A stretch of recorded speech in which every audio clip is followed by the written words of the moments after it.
Ndagushimiye wowe tugiye kuba twabana muri kiganiro, nizere ko rwose iki kiganiro kiri buze kuba cyakuryohera, nizere ko rwose iki kiganiro turi buze kuba twavana ku munota wa mbere kugera ku munota wa nyuma. Tugiye kuba twagaruka ku isinya rya Niyomugabo Claude mu ikipe ya Simba Sport Club yahariya mu gihugu cya Tanzania. Byose turi buze kuba twabigarukaho gatanu kuri gatanu. Nimujye kure, turi buze kuba twagaruka ku ikipe ya Rayon Sports, imyiteguro ihagaze ite, imyitozo ihagaze ite, byose turi buze kuba rwose twabigarukaho gatanu kuri gatanu. Ariko inshuti bakunzi ba Kigali Sport, mukomeje kuba mwakurikira ibiganiro byacu, nizere ko rwose nk'uko ngomeza kuba nabibabwira, nuko ngomeza kuba nabishishikariza, ndagira ngo mube rwose mube mwakanda subscribe hano kuri Kigali Sport, mube mwakanda comment, mube mwagenda muzishyiramo gatanu kuri gatanu, muvuga kuri uyu mukinnyi Niyomugabo Claude isinya rye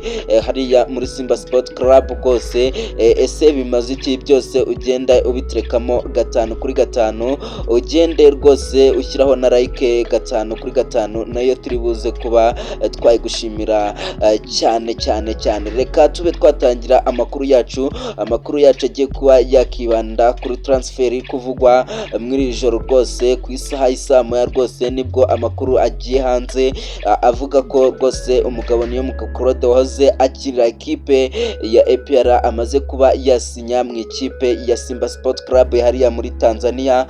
Imyaka ibiri yose ari kuba yakinira ikipe ya Simba Sport Club. Reka tube twakinjiramo muri ibi bya transfer ya Niyomugabo Claude. Uyu musore rwose wamaze kuba yavugwa mu makipe agiye atandukanye hano mu Rwanda, ndetse bikaba byanavuzwe ko ashobora kuba yagaruka mu ikipe ya APR. Ariko ndagira ngo mbabwire ko aya makuru yari ibihuha, kuko ikipe ya APR yari imaze kuba yasezerera uyu kapiteni wa ikipe ya APR Niyomugabo Claude, ndetse ibasha kuba yamusezerera ari kumwe n'umugabo Ruboneka Jean Bosco. Uyu musore we aba bose nubwo batari bakabonye amakipe, Niyomugabo Claude wakomeje kuba yavugwa mu makipe agiye atandukanye mu Rwanda ndetse no mu hanze y'igihugu cy'u Rwanda, cyane cyane yavuzwe mu ikipe ya Rayon Sports. Ndagira ngo amakuru mbazane, amakuru dukesha ibinyamakuru bigiye bitandukanye hano mu gihugu, amakuru dukesha Niyomugabo Claude ubwe,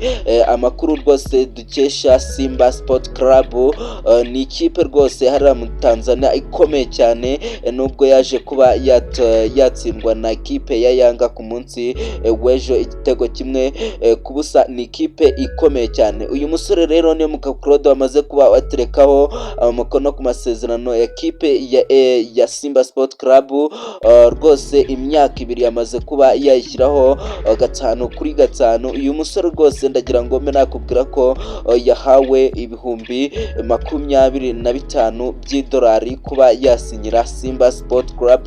Ni umusore wagiye uvugwa mu makipe agiye atandukanye za Rayon Sports, za AS Kigali ndetse na za Police, tutibagiwe n'amakipe agiye atandukanye hariya mu bihugu byo mu Barabu, hariya muri za Arabia agiye avugwamo. Ariko bibaza kuba byaba iby'ubusa, biza kuba byarangira kuri uyu munsi rero amaze kuba yatereka umukono ku masezerano ya ikipe ya Simba Sport Club. Hari icyo waba uvuga kuri transfer nziza cyane umwana w'umunyarwanda Niyomugabo Claude abaye yakora?